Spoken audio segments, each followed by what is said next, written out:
not a game, it's a rich thing. I finally got the call to pick up my first Rolex sports model, the Rolex CHNR Rootbeer. This is the two-tone version, so it has the ever rose gold and the oyster steel, whereas the other version is a full ever rose gold. For me to get this watch, I picked up a Datejust 41 prior, and then that enabled me to pick up this two-tone GMT, and then this two-tone GMT will hopefully enable me to pick up a full steel GMT after. In terms of the two-tone watches, the Submariner has a yellow gold option, and that's a little bit more harsh in appearance, whereas with the GMT it's got the ever rose gold option, and that's a lot more softer, and that's thanks to the copper that's mixed in within the gold. The bracelet itself has a tapered finish, and within the watch there's a 3285 movement, and that gives it that 70-hour power reserve. It also has a parachrome hairspring, and that allows better resistance to shock and temperature changes. A few of you will be asking, how did I get this from my AD? So with this AD I'd actually purchased a Datejust 41, the fluted version, which I've covered in a separate video, but what I've realised is with some ADs I've got no intention in selling a GMT to you, and that's even if you develop a purchase history with them. So make sure you find a genuine Rolex purist AD. So let me give you an example. With another AD I'd actually registered my interest for a CHNR, and I've been waiting for 18 to 24 months, whereas with this AD I simply purchased the Datejust 41, and within 8 to 12 weeks I got the phone call to pick up the CHNR. If I chose the right AD initially, I would have saved myself a lot of money, because this watch went up by £1,000 in January 2020. I also wanted to cover how this watch differs from other Rolex watches. So with the GMT, it's actually got a bi-directional bezel, not a unidirectional bezel, unlike the Submariner. And unlike the Submariner, it's got 24 clicks when you rotate the bezel, not 60. Each one of those 24 clicks represents an hour in the day.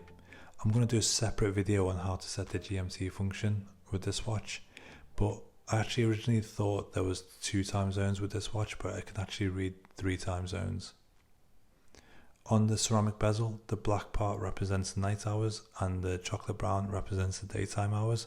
And with the clasp, unlike the Datejust, there's a second clasp, and that's to help secure it as it is a tool watch. So when you pull out the crown, you'll see this rubber seal. You won't get this on the Datejust 41, and that's because with this tool watch, the water resistance is a lot more enhanced. In terms of pulling out the crown, there's 3 points, and the first one will allow you to wind the watch. With the second point, it allows you to move the hour hand independently, and when it moves in hour intervals, as you can see. And this keeps its position, so if it's half past the hour, it remains halfway between the hour interval markers. On point 3, all 3 hands move together, the minute hand and the hour hand and the GMT in tandem. This means if you need to set the time after the power reserve runs out, the GMT hand will correct itself when setting the time.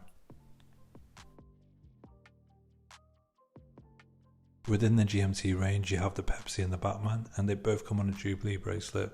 However, this only comes with the oyster bracelet. For me, the perfect GMT would be this Rootbeer on a Jubilee bracelet, and I have looked to see if I can make that happen. However, on the Datejust 41, the Jubilee bracelet won't fit as it's 1mm too wide. And with the Datejust 86, it is the right width, but the end link isn't the correct fit. I do believe though the older Datejust 86 Jubilee bracelet will fit this watch, but it has a concealed clasp, and for me that steers away from the GMT heritage. I have seen a few people not use the two-tone Jubilee bracelets, but use the Jubilee from a Pepsi or a Batman. And what you'll find is the steel on the Pepsi and the Batman is a lot more brighter than the Rootbeer. So when you put the bracelet together with this watch, you will see a contrast between the bracelet and the lugs, and that just takes away from that factory finish look. Overall, this is one of the best Rolex watches you'll see. However, it's not the perfect one, and that's because it hasn't got the Jubilee bracelet. That Jubilee bracelet just gives practicality and comfort.